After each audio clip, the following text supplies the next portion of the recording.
Alhamdulillahi Rabbil Alamin. Nahmaduhu wa nasta'inuhu wa nastaghfiruh wa na'udzu billahi min shururi anfusina wa min sayyiati a'malina. May yahdihillahu fala mudilla lahu wa may yudlil fala hadiya lahu. Asyhadu an la ilaha illallah wahdahu la syarika lahu wa asyhadu anna Muhammadan 'abduhu wa rasuluhu la nabiyya ba'dahu. Allahumma salli wa sallim wa barik ala hadha nabiyil karim.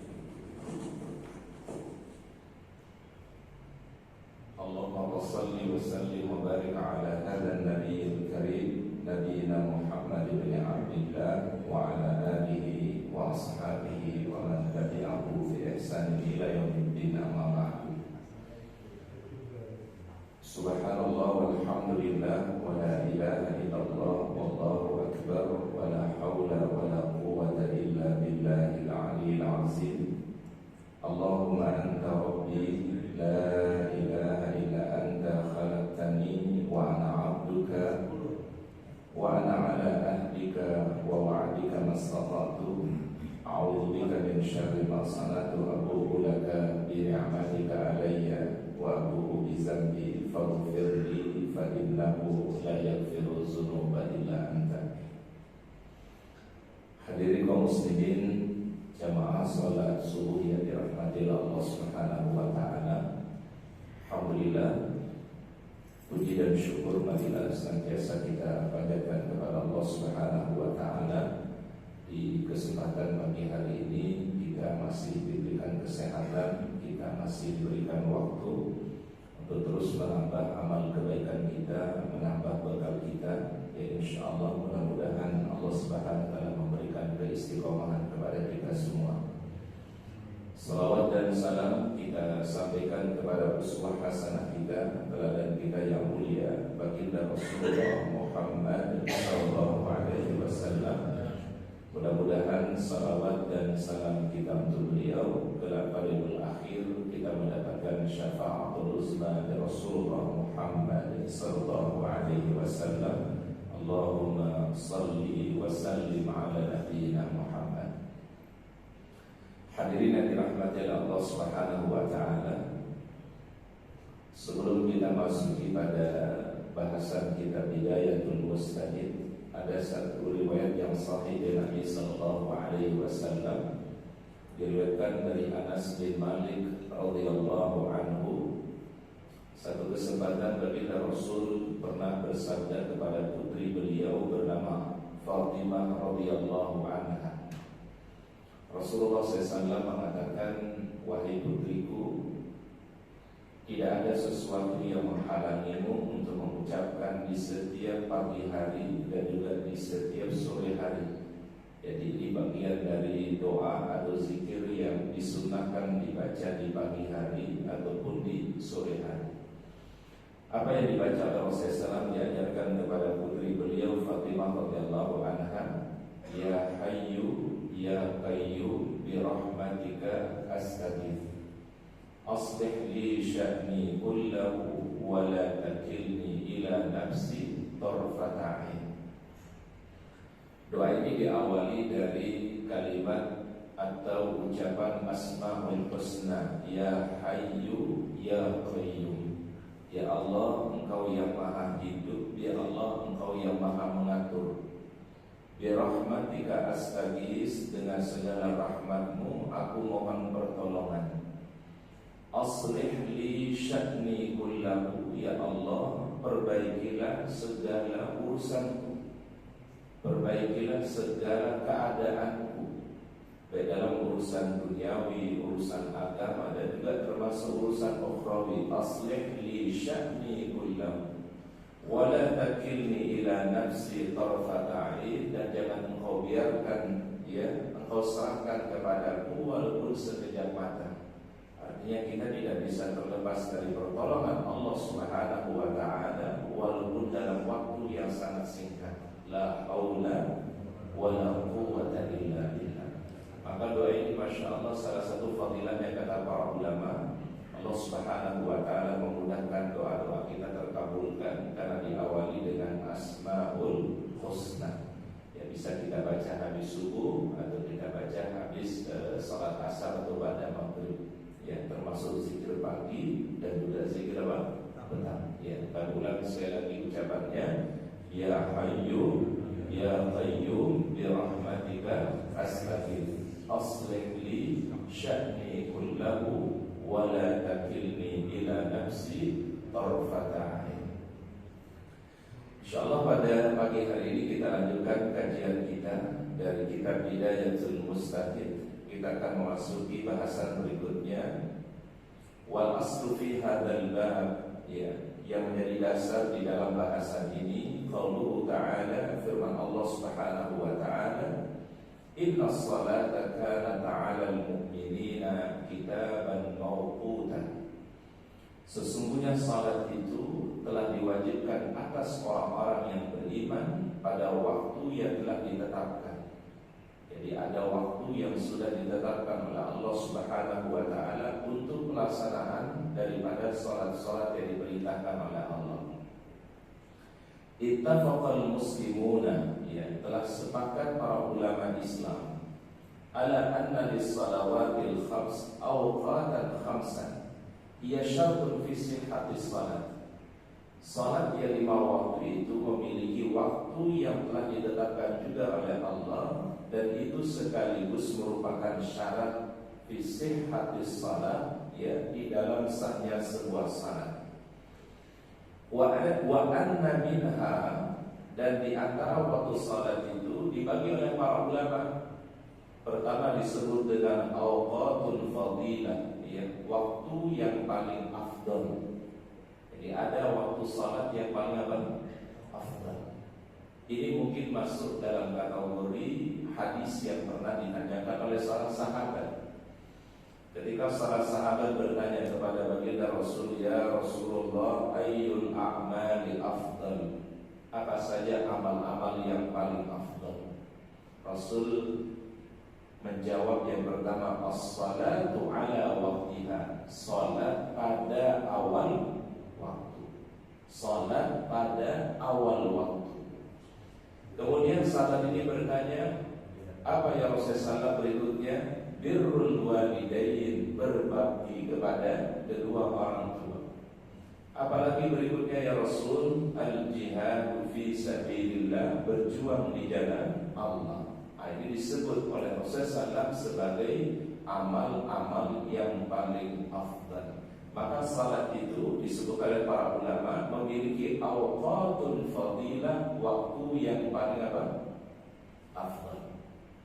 Wa awqatun tawsi'ah, dan di antara waktu salat itu ada yang disebut dengan waktu yang lapang, artinya masih dalam tenggang waktu yang telah ditetapkan oleh Rasulullah SAW, disebut dengan awqat tawsi'ah.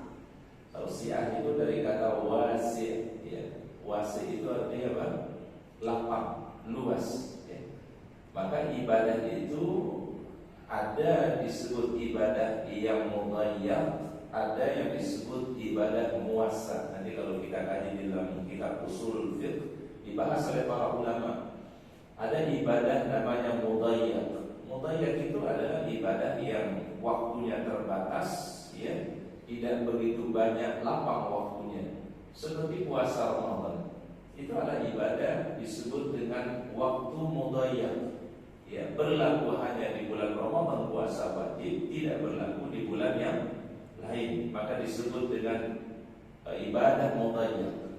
Tapi ada juga ibadah yang muwassa', ya, ibadah yang lapang, yang luas. Nah, di antaranya contohnya adalah terkait tentang waktu sholat, ya. Waktu sholat itu ada waktu fadilahnya, ada waktu tausiahnya, ada awal waktu, ada tengah waktu, dan ada akhir waktu. Waqtalafu hududu awqati tausiah wal fadilah. Di sinilah terjadi perbedaan para ulama, batasan-batasan waktu yang lapang itu dan waktu yang fadilah. Wa fihi khamsu masail, ya, di dalam bahasan ini ada 5 bahasan, ya, kata para ulama. Pertama adalah al-mas'alatul ula, ya, masalah yang pertama, waktu zuhri, waktu zuhur.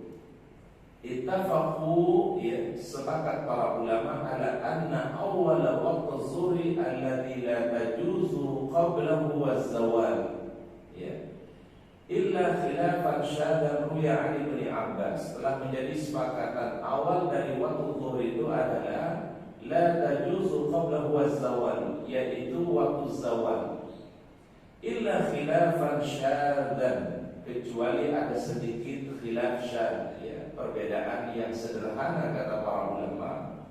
Rawa an Ibnu Abbasin, yang diriwayatkan dari Ibnu Abbas, wa illa ma ruya min al-khilaf fi salatil Jumu'ah, dan ini pun juga menjadi sedikit perbedaan di dalam salat Jumat. Ala ma sayati, nanti akan dijelaskan oleh para ulama. Wakhtalafu, lalu kemudian mereka berbeda pendapat di antara para ulama fi maudhi'aini, ya, di dalam dua kondisi atau dua tempat kata para ulama. Fi akhir waqtiha al-muwassa wa fi waqtiha al-muraddaf fi, pada waktu yang pada akhir waktu yang lapang dan pada waktu yang sangat dianjurkan. Fa amma akhir waqtiha al-muwassa, adapun akhir daripada waktu yang muwassa, fa qala Malikun wa Syafi'i wa Abu Thawr wa Dawud. Ya, menurut Imam Malik, menurut Imam Asy-Syafi'i, Abu Thawr dan Dawud, ya, kalau disebut Dawud di sinilah Dawud Az-Zahiri, ya. Walaupun sekali lagi mazhabnya mungkin tidak terlalu populer, tetapi salah satu mazhab Ahlus Sunnah wal Jamaah, namanya Dawud Az-Zahiri, mazhabnya namanya Az-Zahiriyah, ya. Memang secara fikih mazhab Zahiri lebih banyak tekstual, ya, lebih banyak apa? Tekstual, ya, maka disebut dengan Az-Zahiriyah, ya. Huwa ayyakuna dhillu kullu syai'in mithlah, di saat bayangan segala sesuatu itu adalah setara atau serupa. Ini adalah menurut Imam Malik, menurut Imam Syafi'i dan Dawud Az-Zahiri. Wa qala Abu Hanifah, dan berkata Imam Abu Hanifah, akhirul waqti ayakuna dhillu kulli syai'in mithlahi fi ihda riwayatain, ya. Akhir waktunya adalah apabila bayangan itu adalah seperti dua misal pada dua riwayat, salah satu riwayatnya. Wa indahu awal waqtil asri, dan menurut Imam Abu Hanifah itulah awal daripada waktu asar.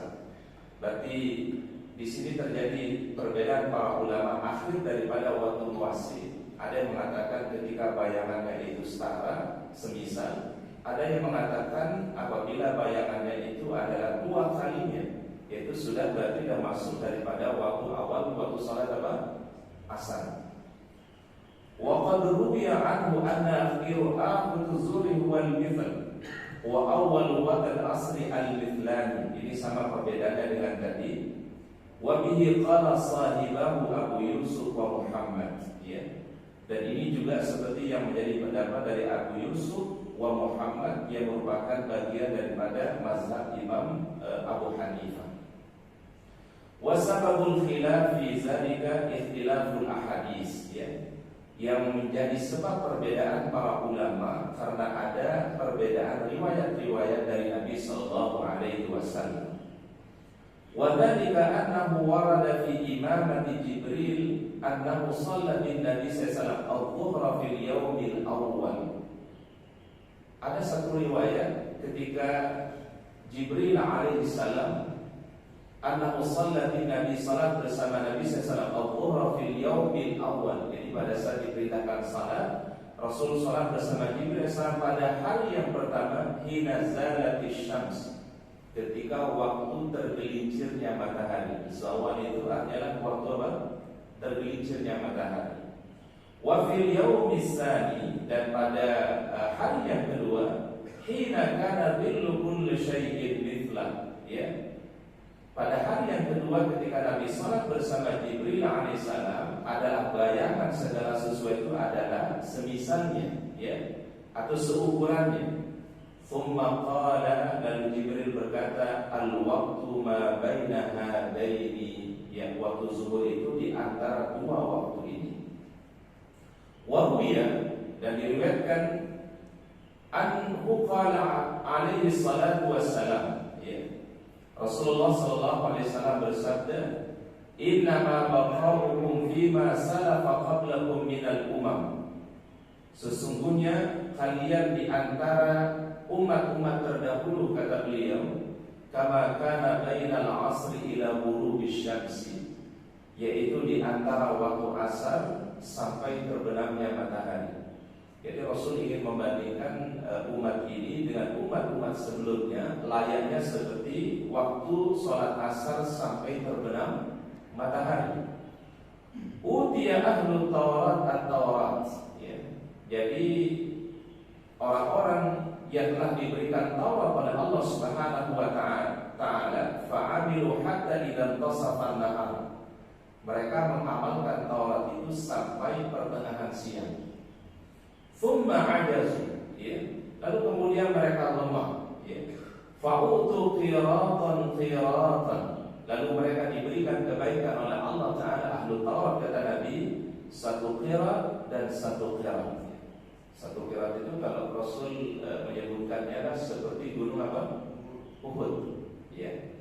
Seperti misalnya pahala orang yang salat jenazah. Dalam satu riwayat yang sahih Nabi mengatakan, man syahidal janazah, barang siapa yang melaksanakan salat jenazah, falahu qirat, ya, baginya pahala satu qirat.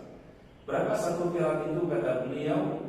Mislu jabal Uhud, ya, seperti pegunungan Uhud. Ini fadilah daripada salat jenazah.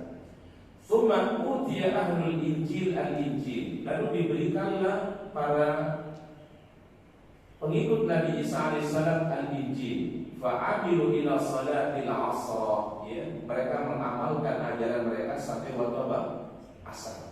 Jadi ini hanya gambaran dari Nabi SAW tentang umat terdahulu. Tsumma ajazu, lalu kemudian mereka lemah. Fa'utu qiratan qiratan. Lalu mereka diberikan pahala, kata Rasul, satu qirat dan satu qirat. Tsumma utina al-Qur'an. Lalu diberikan kepada kami yaitu Al-Quran. Fa'amilna ila ghurubish syamsi. Lalu kami mengamalkan Al-Quran itu sampai terbenamnya matahari. Fa'utina qirataini qirataini. Dan kami diberikan pahala 2 kali lipat dibandingkan umat terdahulu. Yaitu diberikan pahala berapa umat Nabi? 2 qirat. Jadi kalau umat terdahulu diberikan pahala hanya 1 qirat oleh Allah Subhanahu wa taala, baik ahlul Taurat ataupun ahlul Injil, ya. Yang sering banyak disebutkan di dalam Al-Qur'an adalah dengan sebutan ya ahlul kitab, ya. Jadi kalau disebutkan dengan ya ahlul kitab berarti maksudnya adalah ahlul Taurat dan juga ahlul Injil. Dalam arti kata para jamaah yang masih konsisten dengan ajaran tauhidnya. Ya, berbeda dengan klaim yang sekarang, Pak. Ya, tentu sudah tidak lagi berpegang dengan ajaran yang otentik, tidak berpegang lagi dengan ajaran tauhid kepada Allah Subhanahu wa taala. Ya, ada penyimpangan, ya. Bahkan kalau orang Yahudi sekarang itu bukan lagi pegangannya Taurat yang diturunkan Allah Taala kepada Nabi Musa alaihissalam, tapi pegangannya namanya Talmud. Ya, ya, Talmud itu boleh dikatakan kumpulan-kumpulan dari hasil rekayasa rabi-rabi Yahudi disebut dengan Talmud. Itu yang kemudian menjadi pegangannya sekarang. Tentu sudah banyak penyimpangannya daripada apa yang telah diturunkan oleh Allah Taala dalam Taurat. Ya. Faqala ahlul kitab. Lalu berkata ahlul kitab, ay rabbana a'tayna haula'i qirataini qirataini wa a'taytana qiratan qiratan. Orang-orang ahlul kitab berkata, ya Rabb, Engkau telah memberikan kepada orang-orang ini, maksudnya kepada umat Nabi Muhammad sallallahu alaihi wasallam, qirataini qirataini, 2 qirat 2 qirat. Wa ataitana qiratan qiratan, sedangkan Engkau memberikan kepada kami yaitu 1 qirat. Kepada umat Nabi Muhammad diberikan 2 qirat, sedangkan kami diberikan berapa? 1 qirat. Wa nahnu kunna aktsara amalan. Padahal kami semua lebih banyak amal kami dibandingkan umat-umat Muhammad. Kalau Allah Ta'ala, kemudian Allah Subhanahu wa taala berfirman, hal zalamtukum min ajrikum min syai', apakah aku berbuat zalim kepada kalian dari pahala kalian? Qalu la, ya, kata mereka, jawab mereka tidak. Qala fa huwa fadli utihi man asya, itulah kelebihan yang aku berikan kepada hamba-hamba yang aku kehendaki. Berarti memang umat Nabi Muhammad SAW diberikan kelebihan melebihi daripada umat-umat terdahulu. Bahkan kalau kita lebih luaskan lagi keutamaan ini para jamaah, termasuk di mana Allah Ta'ala membedakan seruan yang dimiliki oleh umat Nabi Muhammad dibandingkan umat yang lainnya, ya. Kalau kata Rasul, orang Yahudi itu kalau memanggil untuk ibadah, mereka dengan membunyikan apa? Trompet. Kalau orang-orang Nasara, mereka mau ibadah, mereka membunyikan apa? Lonceng. Kemudian dipilih untuk umat Nabi SAW, panggilan yang terbaik untuk salat itu adalah bil azan, dengan panggilan apa?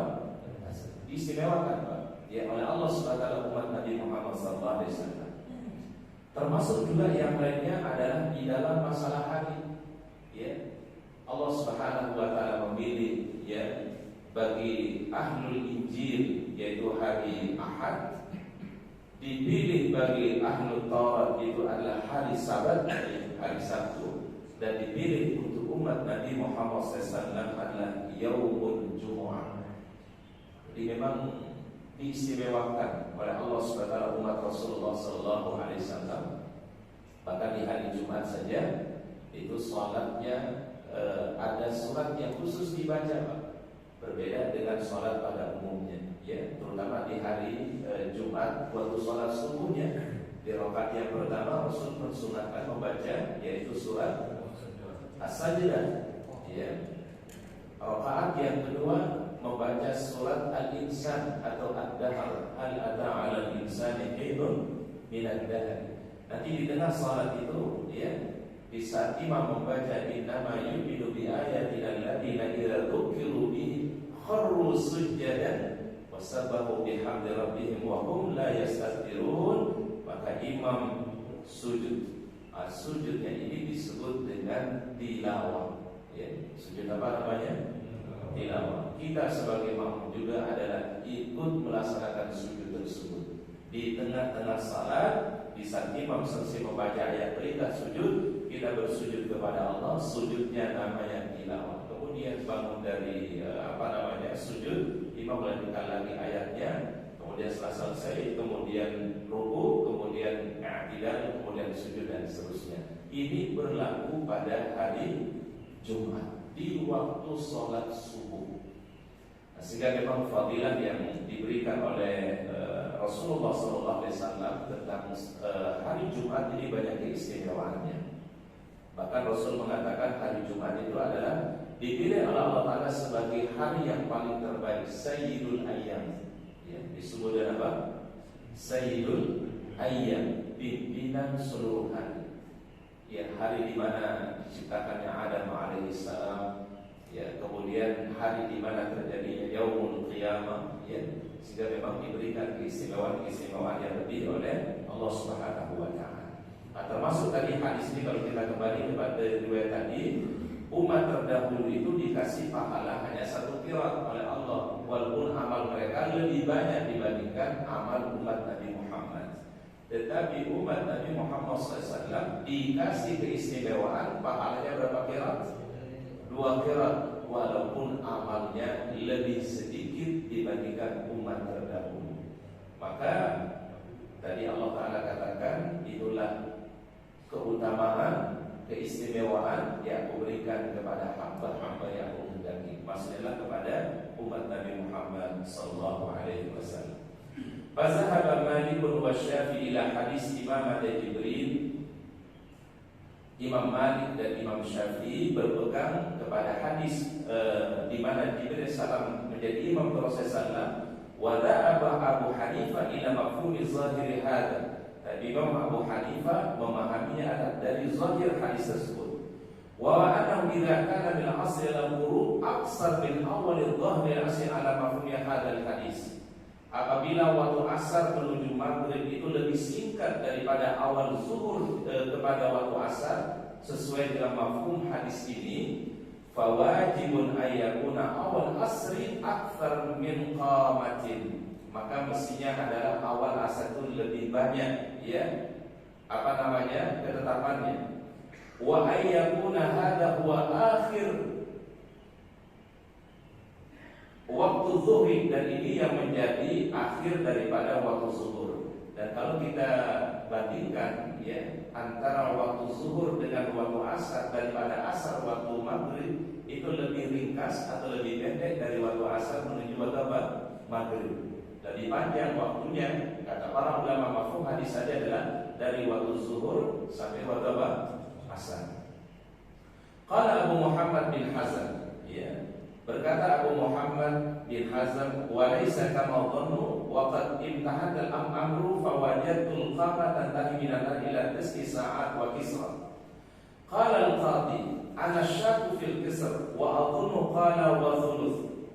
Hujjatu man qala bi ittisalil waqtaini, ya, adapun hujjah bagi orang yang menghubungkan dua waktu tadi, ittisalan la bi faslin ghair mufassal, qauluhu sallallahu alaihi wasallam la yakhruju waqtu salatin hatta yadkhula waqtu ukhra, tidak habis waktu satu salat sampai masuk waktu salat berikutnya. Berarti kalau kita pahami dari hadis ini, batas akhir daripada waktu zuhur berarti ketika masuk waktu asar. Batas akhir waktu asar ketika masuk waktu maghrib. Nanti ada satu penjelasan para ulama di dalam bab fikih, ada namanya adaan, ada namanya qadaan. Ada salat yang disebut dengan adaan. Adaan itu artinya salat itu masih berada di dalam waktu. Tapi kalau dia keluar dari waktunya disebut dengan qadaan. Namanya apa? Qadaan. Ini berbeda dengan istilah, mohon maaf perlu kita luruskan sedikit, berbeda dengan istilah. Ada orang yang mungkin beberapa tahun lalu meninggalkan satu kewajiban, ya. Apakah ada kewajiban mengqadha atau tidak? Itu ada perbedaan para ulama. Tapi yang disebut di dalam istilah fikih dengan adaan dan qadhaan ini masih di hari yang sama. Ya, satu lagi sekali lagi Pak, istilah adaan dan qadhaan ini menurut para ulama masih di hari yang sama. Bisa terjadi enggak Pak? Bisa. Ada orang mohon maaf mungkin istirahat di jam 11 siang, ya, atau setengah 12. Terbangunnya sekitar setengah 5 Pak. Mungkin saking pulasnya, saking ngantuknya, ya, terbangunnya sudah masuk waktu apa Pak? Waktu asar. Maka sholat yang dia lakukan di waktu asar, kan ini zuhur berarti dia tinggalkan. Maka ketika dia kerjakan sholat zuhur itu di waktu asar, ini yang disebut dengan qadhaan. Namanya apa? Qadhaan. Tapi ketika dia kerjakan waktu zuhur itu adalah di waktunya dan belum masuk waktu asar, namanya adaan. Maka di dalam mazhab Imam Asy-Syafi'i, ketika dia talaffuz bil niyah, ketika melafazkan niyah itu selalu menyebutkan adaan. Ya. Misalnya di dalam mazhab Syafi'iyah yang melafazkan niyah, misalnya usolli fardhu zuhri 4 raka'atin mustaqbilal qiblah adaan mahmuman lillahi ta'ala, disebut adaan di situ. Mazhab yang lain mengatakan niat cukup di mana? Di dalam hati, ya. Tapi tetap menghadirkan kalimat adaan. Adaan itu artinya mengerjakan salat itu di dalam waktunya. Kalau dia sudah di luar waktunya, maka disebut dengan apa? Qadhaan. Ya, ini istilah adaan dan qadhaan yang kita temukan nanti di dalam bab fikih biasanya. Berbeda sekali lagi Pak, ketika ada satu permasalahan, ada orang yang meninggalkan salat mungkin sekian tahun yang lalu, atau ibadah sekian tahun yang lalu, apakah dia mengqadhanya atau tidak, disitu ada khilaf para ulama. Ada yang mengatakan dia bertaubat kepada Allah Subhanahu wa taala, kemudian berbanyak ibadah sunnah, maka ibadah sunnahnya telah akan menutupi kekurangan yang ada. Sebagian pendapat mengatakanlah dia berkewajiban untuk mengqadha kewajiban yang pernah tinggalkan di masa yang lalu.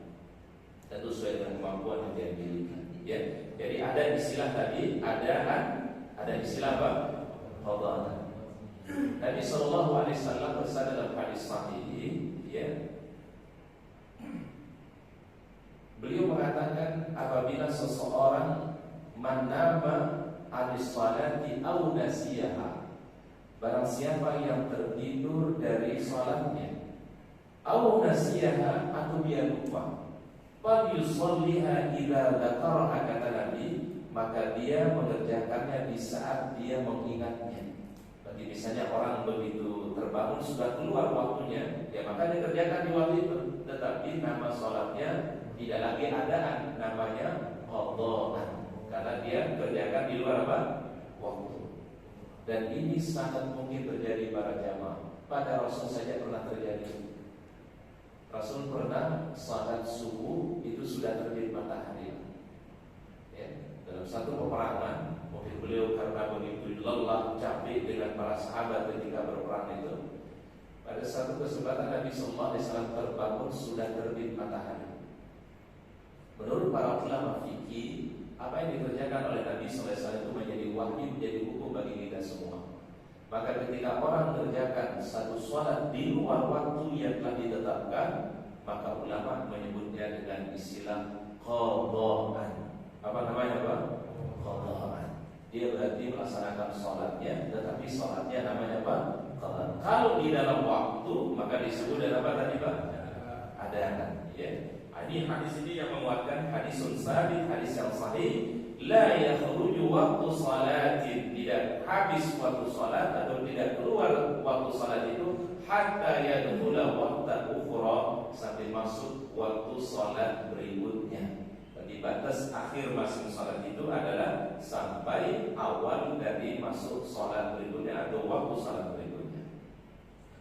Wa amma waqtul muraddaf fihi wal mukhtar, adapun waktu yang sangat dianjurkan dan waktu yang terpilih. Kalau ada kalimat mukhtar dalam bahasa fikih, itu berarti waktunya waktu yang paling afdol, waktu yang paling terbaik. Fazahaba Malikun, berpendapat Imam Malik, annahu lil munfarid awwalul waqt, bagi orang yang melaksanakan salat munfarid, maka waktu yang sangat dianjurkan, waktu yang mukhtar, awwalul waqti, awal waktu. Wa yustahabbu ta'khiruha, dianjurkan mengakhirkan sedikit, an awwalil waqti qalilan fi masajidil jamaat, ketika orang melaksanakan salat berjamaah. Makanya kita kan sebenarnya menunda sedikit waktu salat tadi, Pak. Berapa durasi waktunya, Pak? Dari azan sampai sholat berapa? 15 menit, 10-15 menit misalnya, Pak. Itu kita akhirkan, Pak, karena itu untuk kepentingan jamaah. Di masajidil jamaah, kata Imam Malik, pada saat orang melakukan sholat berjamaah di mana? Masjid. Bahkan di Masjidil Haram, Masjid Nabawi, mengakhirkannya sampai 30 menit, Pak. Betul ya, Pak, ya?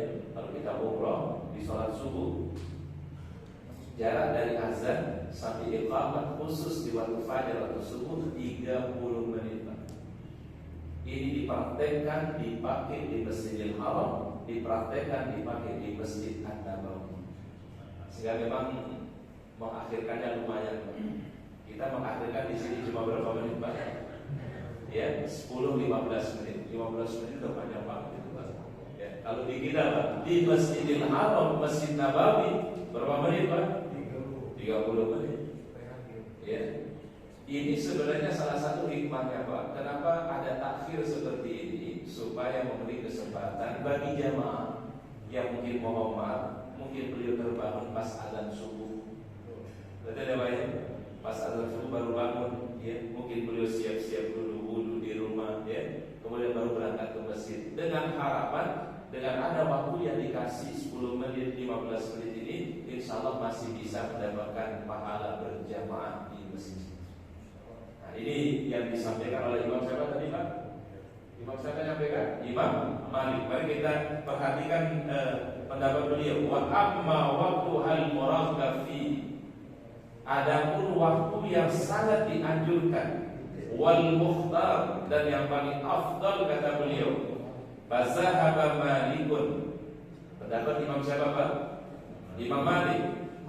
Ila annahu lil munfarid, kalau dia sholat sendiri, munfarid itu sholat sendiri Pak, maka yang paling afdal, yang paling terbaik awalul waqt. Jadi kalau kita sholat sendiri nggak usah nunggu-nunggu Pak. Ya, begitu azan dikumandangkan, kemudian masuk waktu kan, kemudian sholat sunnah, langsung mengerjakan sholat apa? Wajib. Ini kalau sholat yang munfarid. Munfarid berarti sholat apa? Sendiri. Berarti afdalnya kata Imam Malik apa waktunya? Awal waktu. Wa yustahabu, dan dianjurkan takhiruha. Apa takhir Pak? Diakhirkan. An awalil waktu, dari awal waktu itu qalilan, sedikit. Fi masajidil jamaah, pada masjid-masjid yang diadakan sholat berjamaah. Berarti kalau kita sholat berjamaah jangan sampai begitu selesai adzan kemudian langsung iqamah.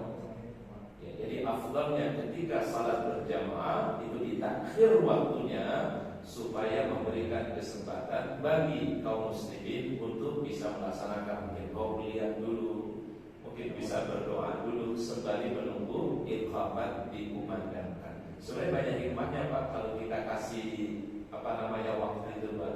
Salah satu hikmahnya kata para ulama, pertama mendapatkan pahala sholat sunnah. Karena semua ibadah fardu itu punya qobliyah, tapi tidak semua ibadah fardu punya ba'diyah. Betul Pak?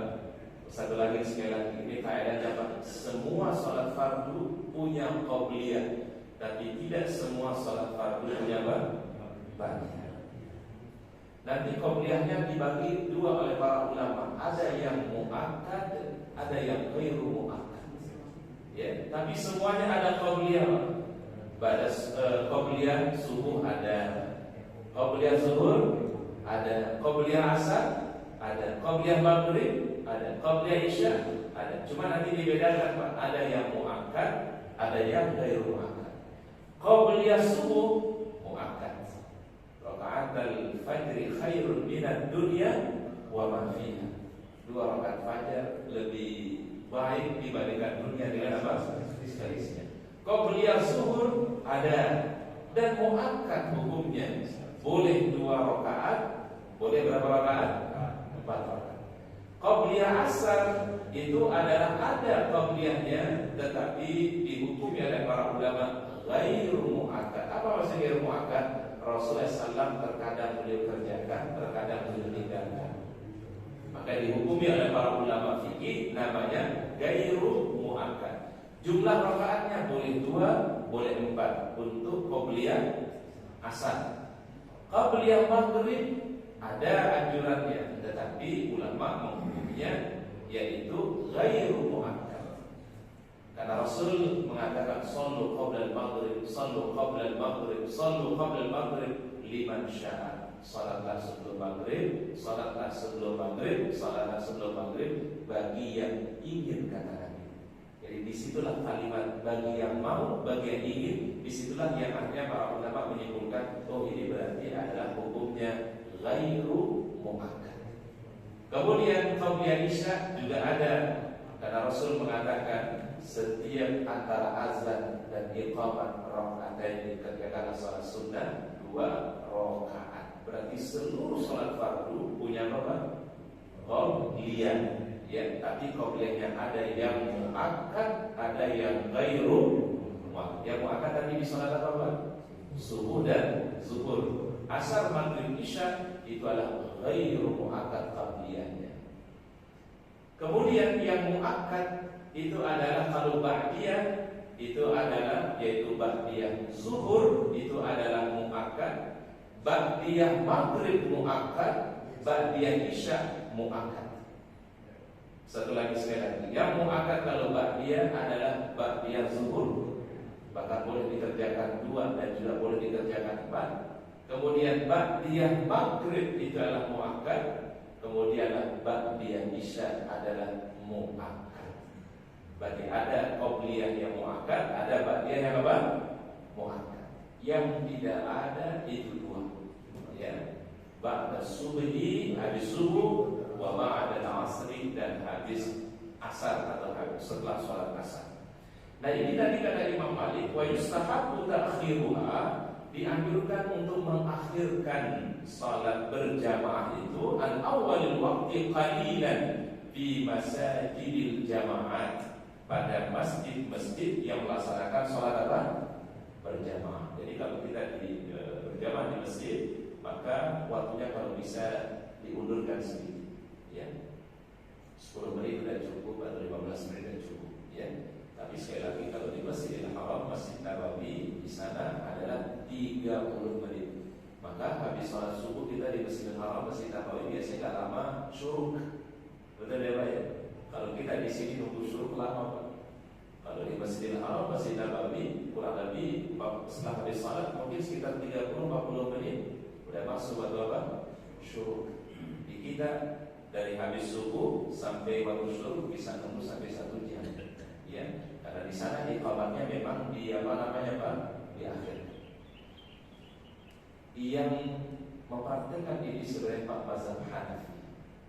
Mazhab Hanafi itu terkenal adalah mazhab yang mengakhirkan waktu subuh itu lebih lama lagi Pak. Sampai masuk waktu ghalas namanya, ya. Waktu ghalas namanya. Itu yang sering mempraktikkan adalah mazhab Al-Hanafi. Sehingga kalau kita ke negara-negara yang bermazhabnya Hanafi, itu biasanya mereka waktu subuhnya itu diakhirkan. Mungkin di antara hikmahnya tadi Pak, memberikan kesempatan supaya jemaah bisa melaksanakan apa Pak? Sholat sunnah. Dan pahalanya memang luar biasa Pak. Khairul minad dunya wa ma fiha. Yang kedua adalah antara azan dan iqamah waktu yang sangat baik untuk berdoa. Apa kata Rasulullah SAW? Bainal azan wal iqamah da'watul la turat. Setiap antara azan dan iqamat doa-doanya tidak ditolak oleh Allah Subhanahu wa taala. Ya. Ini fadilah atau hikmah yang kedua. Kemudian hikmah yang ketiga kita bisa dapatkan, ya, kalau dikasih jeda antara waktu azan dan iqamat durasi yang agak panjang, ada kesempatan untuk berzikir kepada Allah Subhanahu wa taala, tilawah Al-Qur'an, ya. Jadi mengisi sebelum sholat itu dengan ibadah-ibadah kepada Allah Ta'ala. Wa qala Asy-Syafi'i, berkata Imam Asy-Syafi'i, awal waktu afdal, kata beliau, awal waktu itu afdal, baik salat munfarid ataupun salat jamaah. Ini menurut Imam Syafi'i, Imam Syafi'i, ya, baik munfarid salat sendiri ataupun salat berjamaah, afdalnya adalah awal waktu. Illa, tadi ada pengecualiannya satu, kata beliau, fi syiddatil harri, ketika terjadi musim panas yang ekstrim. Jadi kalau dalam kondisi panas yang ekstrim, kata Imam Syafi'i, boleh mengakhirkan waktu salat itu dari awal waktu, khusus di waktu apa Pak? Ekstrim. Tapi kalau kita mungkin di Indonesia tidak mengalami hal ini Pak, insya Allah tidak mengalami hal ini. Betul ya Pak ya? Panas-panas di kita berapa Pak?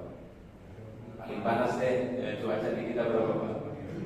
35, ya, 34, 35 itu udah panas itu Pak. Ya, insya Allah kalau kita masih bisa kuat, ya. Tapi kalau mungkin di beberapa negara itu panasnya bisa sampai 41 derajat Pak.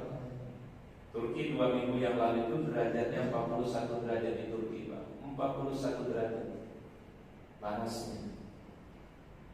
Arab Saudi, ya, bisa sampai hampir 40, ya, 39, 40. Itu kalau lagi musim-musim panas yang puncak panasnya. Maka ada sunnah dari Nabi SAW, ketika panas matahari itu Rasul memberikan sunnah untuk sholat itu abridu namanya Pak. Abridu bis sholat di syiddatil hari. Abridu artinya dinginkan waktu itu baru kerjakan sholat. Berarti disuruh untuk apa Pak? Mengakhirkan waktu sholat apabila terjadi musim apa? Panas yang ekstrim, kata Nabi SAW.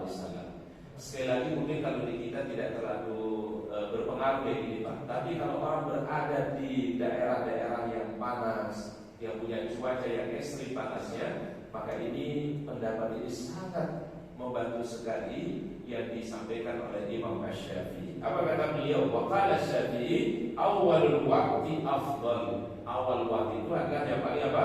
Afdal. Baik salat munfarid ataupun salat apa? Jamaah. Illa, kecuali Pak. Kapan pengecualiannya kata beliau?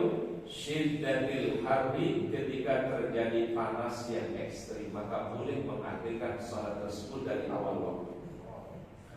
Waruya bisnadani ka'an Malik, diriwayatkan pendapat itu juga seperti dari Imam Malik. Jadi berarti riwayat Imam Malik itu ada dua Pak. Ada satu pendapat seperti pendapat yang pertama, pendapat yang kedua seperti pendapat Imam Asy-Syafi'i. Wa qala qa'ifatun, berkata sebagian para ulama, awalul waqti afdal bi itlaq. Ada yang mengatakan awal waktu itu afdal secara mutlak. Jadi mau panas ekstrim tetap yang awal waktu lebih afdal. Ini satu pendapat Pak, mengatakan awal waktu afdal bi itlaq secara mutlak lil munfaridi wal jamaah, baik yang salatnya munfarid atau jamaah, wa fil hari, baik di musim panas, wal baradi atau di musim dingin, tetap yang lebih afdal salat di awal waktu secara mutlak. Mau musim panas, mau musim dingin, mau salat yang munfarid atau berjamaah, tetap yang lebih afdal mana Pak? Awal waktu. Ini sebagian pendapat para ulama.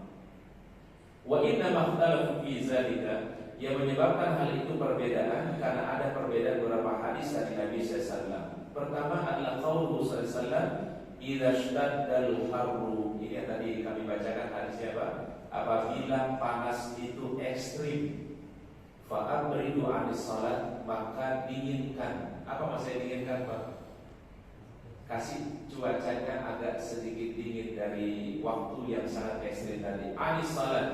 Fa inna syiddatal harri min fayhi jahannam, karena ekstrimnya panas itu merupakan uap daripada neraka jahannam.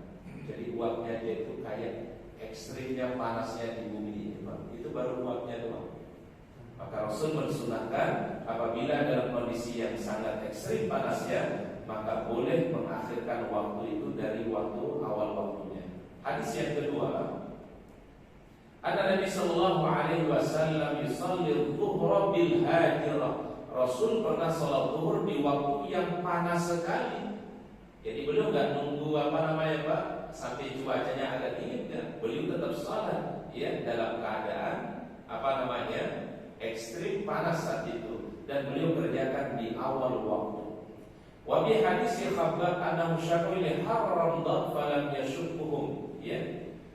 Pada satu ketika ya mereka mengaku kepada Rasulullah tentang panasnya daripada terik matahari, falam yashukkuhum, tapi Rasul tidak memberikan komentar kepada mereka. Jadi Rasulullah tetap meminta mereka kerjakan salat di awal waktu walaupun cuaca sangat sangat ekstrim. Jadi dua hadis ini para jemaah yang kemudian menjadi perbedaan para ulama mazhab. Apakah salat itu yang afdal di awal waktu atau boleh mengakhirkan waktu salat? Dengan tadi ada alasannya Pak ya. Salah satunya apa alasannya Pak? Syiddatal harri, ya, karena ekstrimnya cuaca. Ya, tapi sebagian ulama mengatakan tetap yang lebih afdal di awal waktu, tapi sebagian yang lain mengatakan disunahkan untuk mengakhirkan apabila ada uzur, ada halangan, ada alasan. Jadi sebenarnya adalah konteksnya adalah masing-masing punya berarti dalil, ya. Jadi kalau ulama yang mengatakan yang afdal waktu salat itu di awal waktu, nah itu dia berarti pakai hadis yang kedua tadi Pak, ya, yaitu Rasulullah SAW tetap mengerjakan sholat zuhur walaupun dalam cuaca yang sangat ekstrim di awal waktu. Tapi seperti Imam Malik, seperti Imam Syafi'i yang membolehkan mengakhirkan dari waktu awalnya, apalagi karena dalam kondisi ekstrim, itu adalah menggunakan hadis yang pertama tadi. Ya, hadis yang pertama kata beliau, idza shtaddal harru fa'abridu 'anis shalat. Kalau terjadi cuaca yang ekstrim, panas ekstrim, maka boleh engkau memundurkan waktu salat itu sampai cuacanya agak adem atau agak dingin, kata Nabi sallallahu alaihi wasallam. Nah, mafhum-mafhum hadis inilah yang kemudian menjadi sebab timbulnya perbedaan di antara para ulama-ulama mazhab. Seperti yang lebih fleksibel adalah pendapatnya Imam Syafi'i dan Imam Malik. Itu yang mungkin bisa sesuai dengan kondisi yang kita hadapi. Ya. Kalau kita sholat munfarid bisa di awal waktu, tapi kalau kita sholat berjamaah maka baiknya untuk dikasih apa Pak? Jeda, ya, antara waktu awal sholat dengan iqamah. Ya. Wallahu a'lam bishawab. Mungkin itu yang bisa kita kaji beberapa penjelasan para ulama dari mazhab, ya, al-mazhab al-arba'ah, dari fikih mazhab. Semoga Allah Ta'ala memberikan kita ilmu yang bermanfaat. Allah Subhanahu wa Ta'ala memberikan kita pemahaman, dan mudah-mudahan ini menjadi tambahan wawasan keilmuan untuk kita semua. Dan insyaallah mudah-mudahan amal kita menjadi amal yang sempurna, amal yang sesuai dengan petunjuk Rasulullah sallallahu alaihi wasallam. Wallahu a'lam bishawab. Baik, mungkin sebelum kita akhiri ada yang mau bertanya dulu, silakan Pak. Ada pertanyaan Pak? Ya, silakan. Ustaz mau nanya, dulu historinya Pak, sejarahnya dulu Allah mewajibkan kita dalam Rasulullah untuk melaksanakan sholat wajib 5 waktu itu apa bagaimana? Kenapa kok tidak 6, tidak 3, tidak 4? Terus juga tadi sholat tadi mau akan kenapa kok ada yang sholat subuh dikasih qobliyah, yang lain tidak? Tidak. Itu apa pertimbangannya dulu? Baik. Wallahu a'lam bishawab. Yang pertama kan ini terkait tentang kisah di Isra dan Mi'raj Nabi sallallahu pas di awal diperintahkannya salat. Pertama kali diperintahkan salat itu sebenarnya masna. Awal salat itu Pak masna. Masna itu berapa? 2. Semua salat itu awal diperintahkannya oleh Allah Ta'ala 2 rakaat. Tapi pekerjaannya 50 kali. Ya, jadi awal diwajibkannya 2. Tapi berapa kali Pak? 50 kali. Disitulah kemudian Rasulullah Sallallahu Alaihi Wasallam diberikan pesan oleh Nabi Musa Alaihissalam, di mana Nabi Musa mengatakan umatku tidak akan pernah mampu untuk mengerjakan berapa kali Pak? 50 kali. Maka kemudian Rasulullah meminta diberikan rukhsah. Apa rukhsah Pak? Keringanan, kelonggaran pada Allah. Akhirnya dari 50 kali kewajiban itu Allah Ta'ala hanya minta berapa kali Pak? Hanya 5 kali. Tapi 5 kali ini firman Allah Ta'ala la yubaddalul qawlu ladayya, tidak berubah ketetapanku kata Allah. Walaupun saya perintahkan sekarang 5 kali, tapi pahalanya seperti 50 kali. Itu maknanya khamsina. Dia dikerjakan 5, tetapi esensinya, hakikatnya kita kerjakan 50 kali. Ya Allah. Ya, jadi mohon maaf, kita kerjakan 5, tetapi berapa Pak? Hakikatnya berapa kali? 50 kali. Karena satu kebaikan Allah Ta'ala lipat gandakan 10 kali lipat. Baik, kemudian disebutkan di hadis ini oleh Rasulullah SAW, yang tadinya diperintahkan sholat 2 rakaat ya, awalnya tadi diperintahkan sholat, maka Allah Ta'ala tetapkan itu untuk sholat safar. Makanya orang kalau safar, kalau orang bepergian, yang 4 rakaat dijadikan qasar. Dijadikan berapa Pak? 2 rakaat saja. Berarti kalau kita safar di bepergian, zuhurnya 2 rakaat, kemudian asarnya dikerjakan 2 rakaat, isyanya 2 rakaat, seperti yang pertama kali diwajibkan oleh Allah Ta'ala. Maka disebutkan di hadis wa uqrat bis safar, ditetapkan hal itu kalau orang melakukan safar. Jadi qasar itu diambil sifat hukumnya adalah di awal diwajibkannya salat, karena salat di awal diwajibkan Allah Ta'ala 2 rakaat. Tapi berapa kali tadi Pak? 50 kali. Gak kebayang ya Pak ya? Kalau kita kerjakan 50 kali, ini kalau dihitung 24 jam ini Pak, itu kurang lebih per 15 menit kita mesti sholat. Per 15 menit mesti kita sholat. Per 15 menit mesti kita sholat. Betapa akan memberatkan kita semua. Maka Allah Ta'ala memberikan rahmat kepada umat Nabi Muhammad. Diwajibkannya berapa? 5. La yubaddalul qawlu ladayya, tapi tidak berubah ketetapan Allah, pahalanya tetap 50 kali salat. Baik, kemudian kenapa 5 waktu yang ditetapkan oleh Allah ini? Ya, nah, ini istinbat para ulama. 5 waktu sholat ini sudah sesuai dengan aktivitas kehidupan kita. Ya 5 waktu sholat ini Pak. Sholat subuh, sholat zuhur, sholat asar, maghrib, isya. Ini sesuai dengan siklus perjalanan sehari-hari kita atau kehidupan kita. Kenapa ada sholat subuh? Untuk mengawali aktivitas pagi kita. Dulu dengan sholat subuh. Betul ya Pak ya? Berarti subuh itu menandakan awal aktivitas kehidupan. Maka diperintahkan melaksanakan apa? Sholat subuh. Baik, kemudian yang kedua, zuhur. Kenapa waktu zuhur Ustaz? Itu waktunya sibuk, waktunya aktivitas. Di pagi hari aktivitas. Begitu orang sibuk dengan urusan duniawi, diingatkan sudah mesti untuk ingat Allah Ta'ala di waktu zuhur. Ya, jadi rehatnya adalah waktu apa? Zuhur. Baik, setelah waktu zuhur masuk waktu apa? Asar. Biasanya waktu asar adalah waktu selesainya beraktivitas pada hari itu.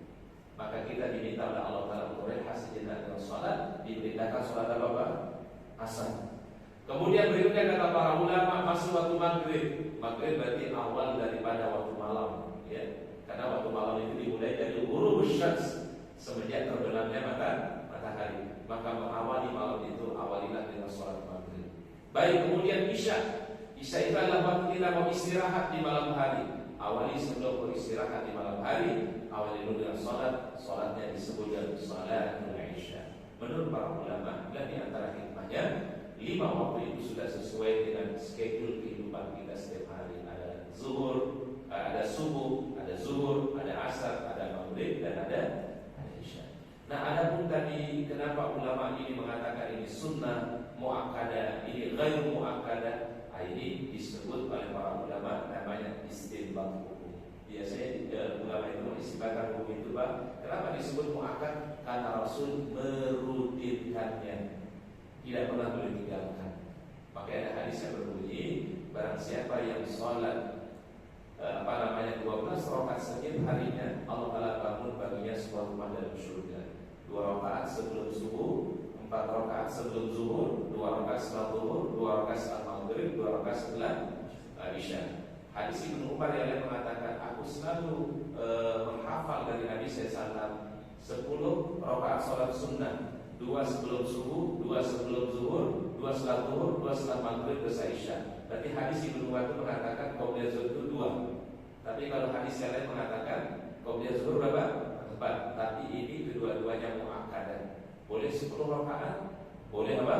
12 rakaat. Ulama fikih menyimpulkan karena ini sholat tidak pernah ditinggalkan oleh Nabi, ya, maka dikatakan adalah muakkadah. Tapi kalau sholat sunnah itu Rasul terkadang mengerjakannya, terkadang beliau meninggalkannya. Para ulama mengistimbatkan hukum, menyimpulkan hukumnya, namanya ghairu muakkadah. Seperti apa? Qobliyah asar ada sunnahnya tapi ghairu muakkadah. Qobliyah maghrib ada sunnahnya tapi ghairu muakkadah. Qobliyah isya ada sunnahnya tapi ghairu muakkadah. Karena Rasul tidak merutinkannya. Maka dihukum oleh para ulama, disifatkan hukum namanya ghairu. Jadi yang membuat istilah itu sebenarnya mohon maaf itu para ulama. Tentu tapi para ulama mengistibatkan itu kan tidak sembarangan ya Pak ya. Pasti dia punya dasar, dia punya dalil, punya sandaran hukum dari Rasulullah Sallallahu Alaihi Wasallam. Jadi kalau Rasul merutinkan sesuatu dihukumi muakkad. Tapi kalau Rasul mengerjakan tetapi belum terkadang meninggalkannya dihukumi ghairu muakkad. Oleh karenanya sunnah itu kan selalu kita dengar itu ada sunnah muakkadah, ada sunnah ghairu muakkad. Tahan itu sunnah muakkadah itu muakkadah Pak. Tahajud muakkad, salat witir sunnah muakkadah, ya. Salat sunnah wudu sunnah muakkadah, tahiyatul masjid muakkadah. Tapi kalau salat sunnah mutlak ghairu muakkadah. Jadi itu cara dipahami oleh para ulama. Jadi kalau suatu sering dikerjakan oleh Nabi muakkadah. Tapi kalau beliau kerjakan tapi beliau tinggalkan disebut apa? Ghairu muakkadah. Jadi sebenarnya para ulama itu hanya memberikan kita kemudahan. Oh, kita hukumi ini adalah muakkadah karena Rasul merutinkannya. Oh, ini sholat ini ghairu muakkada, karena Rasul mengerjakan dan juga beliau meninggalkan. Wallahu a'lam bishawab. Mungkin ini yang kita bisa kaji pada hari ini ya. Mudah-mudahan semuanya masih sehat, panjang umur. Mudah-mudahan Allah Ta'ala pertemukan kita di pekan depan insyaallah. Mari kita akhiri kafaratul majlis. Subhanallah wa bihamdihi, asyhadu an la ilaha